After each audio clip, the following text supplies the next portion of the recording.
Phone करायची? हा Pritam, I am sorry. I know मी चुकलोय. मी तुला काहीच मदत नाही करू शकलो. बट बिलीव्ह मी, प्रीतम, मी जे काही केले ते सगळं दिशाच्या सांगण्यावरून केलंय.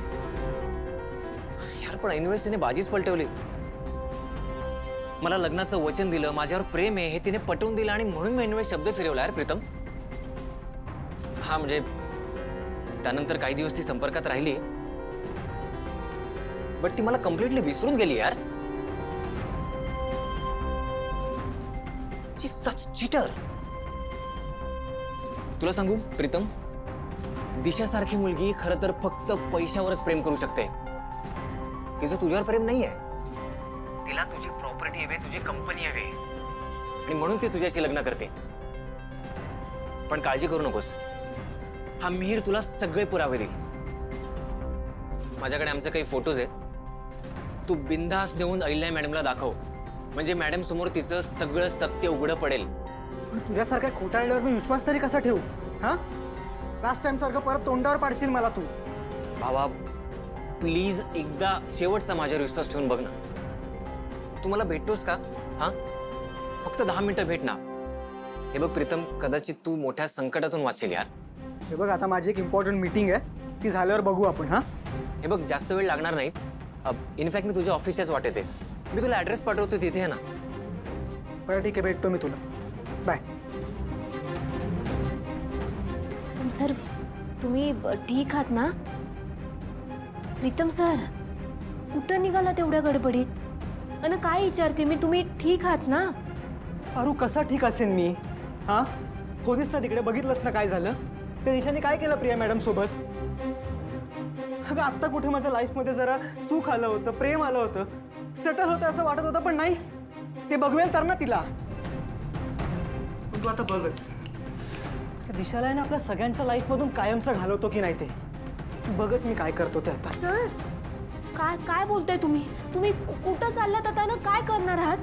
अरू आता सगळ्या गोष्टींवरून पडदाफाश होणार आहे. त्या दिशाचं सत्य सगळ्यांसमोर आणणार आहे मी. तू थांब आता. सर अहो ऐका ना सर.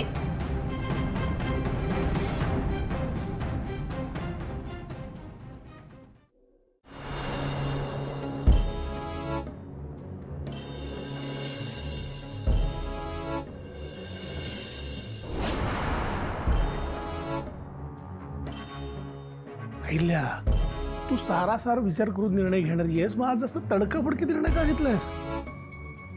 म्हणजे प्रियाच्या बाबतीत तू जरा कडक वागलीस, असं नाही वाटत आहे का तुला? निदान तिची बाजू तरी ऐकून घेतली असती जर तिने दिशाच्या अंगाला हात लावला नसता तर. घरच्या होणाऱ्या सुनेवर कोणीतरी हात उगारत असेल तर ही अहिल्यादेवी किर्लोस्कर ऐकून घेणार नाही. तिच्या जागी अगदी पारू जरी असती ना तरी तिलाही मी घरात हकलून दिलं असतं. कुणीही बाहेरचा येऊन आपल्या घरातल्या लोकांचा अपमान नाही करू शकत, आणि जर कोणी करत असेल तर त्याला अद्दल घडवलीच पाहिजे. जे झालं त्याबद्दल प्रिया माझ्याशी येऊन बोलू शकत होती. तिला इतकं टोकाला जायची काहीच गरज नव्हती. आणि तरीही या सगळ्या प्रकाराबद्दल मी दिशाशी बोलणार आहे. पण आता प्रियाला या घरात जागा नाही. मी आजच आदित्यला सांगून तिच्या जागी दुसऱ्या कोणाला तरी अपॉइंट करायला सांगते.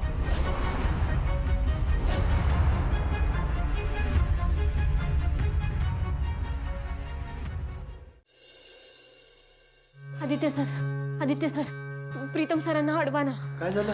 सर मला भीती वाटायला लागली. ते ना काहीतरी चुकीचं करायला निघाली आहेत. निघाल कुठ? अगं नाही, तो ऑफिसला जायला निघालाय, महत्वाची मीटिंग आहे. नाही सर, मला मनात ना असं वाटतं की काहीतरी वाईट घडेल. तुम्ही एकदा बोला ना त्यांच्याशी. पारू प्लीज शांत हो. काही झालेलं नाहीये. मला मान्य आहे प्रीतम सोबत बोलण्याची गरज आहे, पण आत्ता नाही. आधीच तो मगाशी खूप विचित्र रिॲक्ट झालाय. सगळेजण म्हणतात तो बदललाय, पण लग्नाची तारीख ठरल्यापासून तो परत पूर्वीसारखा रिॲक्ट होतोय. का असं वागतोय तर कळतच नाहीये.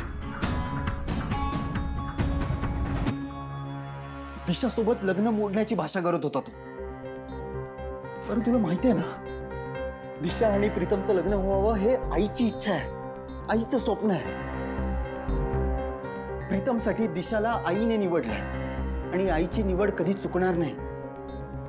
आणि ऑलरेडी सगळेजण दिशाला किर्लोस्करांची सून म्हणून ओळखायला लागले. आणि याच्यात ऐनवेळी जर का यांनी लग्नाला नकार दिला तर आईचं नाव खराब होऊ शकतं. त्यामुळे प्रीतमला हे लग्न करावंच लागेल. मला कळवतो. केअरफुल.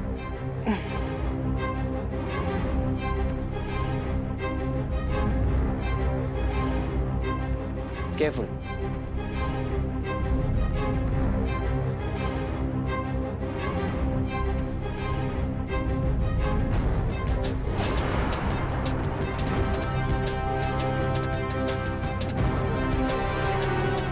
हा बोल.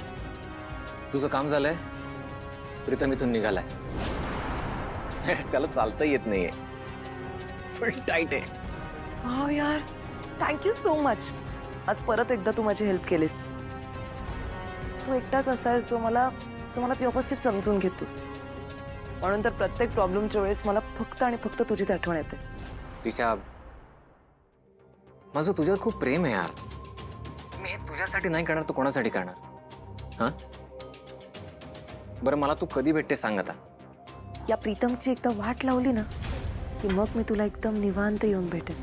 Okay baby, bye. पावळट.